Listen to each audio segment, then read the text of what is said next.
आपले कार्यकर्ते धोत्रे हे त्यांचे वडील ती पूर्वीपासून भारतीय जनता पक्षाचेच कार्यकर्ते आहेत आणि त्यानंतरनं त्यांचा मुलगाही आता सध्याला काम करतो आहे। एक प्रकारचं मला असं वाटतं पार्टी स्थापनेपासून ते भारतीय जनता पक्षाशी जोडलेल्या त्या भागातील पात्रूर चौकमध्ये राहतात आणि त्या भागामध्ये भारतीय जनता पक्षामध्ये जी काय आज कार्यकर्ते आहेत त्यांनी तिथं पार्टी उभं केलं, तिथल्या लोकांचं जनतेचं काम करणं पार्टीच्या वतीनं आणि तिथल्या लोकांचं सेवा करणं हे करत होते।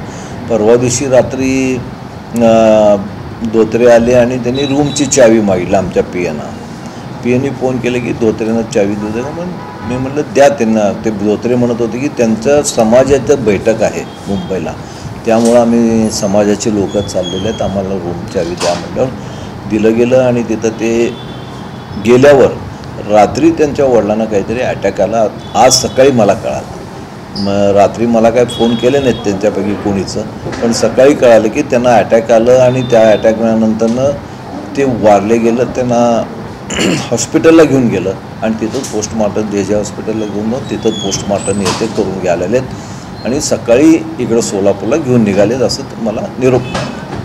सर, नंतर त्यांच्या कुटुंबियांचा आरोप आहे की ॲम्ब्युलन्स जर वेळेवर मिळाली असती तर कदाचित जीव वाचवण्यामध्ये मदत झाली असती। आमदार निवास असताना तिथं ॲम्ब्युलन्स वेळेवर उपलब्ध होऊ शकली नाही, पोलीस गाडीमध्ये त्यांना न्यावं लागलं, किती दुर्दैवी बाब आहे। तिथं आज सकाळी सांगण्यात आलं की त्यांच्या मुलाकडनंही सांगण्यात आलं की आम्ही तिथं जेव्हा आमच्या वडिलांचं छाती दुखायला लागलं तेव्हा आम्ही खाली आणलं, ॲम्ब्युलन्स किंवा टॅक्सी सोडण्यामध्ये आम्हाला फार वेळ गेला। जर आता वेळेवर उपचार मिळाला असतं तर आमच्या वडिलांचं जीव वाचलं असतं। तिथे ॲम्ब्युलन्स लवकरात लवकर आलं नाही, 108ला फोन केलं तरी, आणि त्यानंतरनं पोलीस व्हॅनमधनं घालून त्यांना त्या हॉस्पिटलला घेऊन जाण्यात आलं। आपण काही तक्रार करणार आहात काय संदर्भात की चौकशी केली पाहिजे 108 ॲम्ब्युलन्सची का आली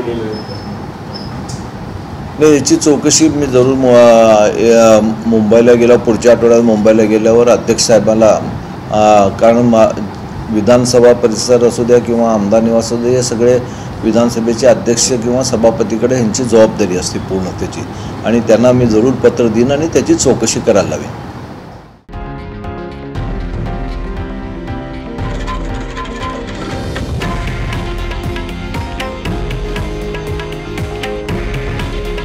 हे आहे देशातील नंबर 1 न्यूज नेटवर्क आणि आपण पाहत आहात TV9 मराठी। काळजी तुमची, हित महाराष्ट्राचं।